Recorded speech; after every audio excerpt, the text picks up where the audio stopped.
Ipinagutos na ng Malacanang kina Department of Foreign Affairs Secretary Enrique Manalo at Department of Justice Secretary Boying Remulla na kansilahin na ang pasaporte ni dismissed Mayor Alice Guo.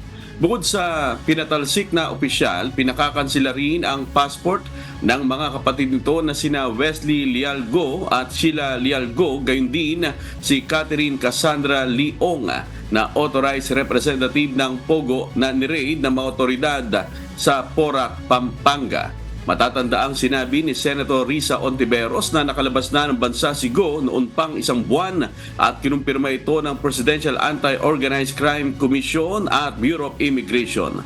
Sa ilalim ng Republic Act 11983 o New Philippine Passport Act, may kapangyarihan ng DFA Secretary na magkansila ng pasaporte ng isang individual, lalo na kung ito'y pinaghahanap ng batas. Naharap si Go sa mga kasong qualified trafficking, misrepresentation at iba pa.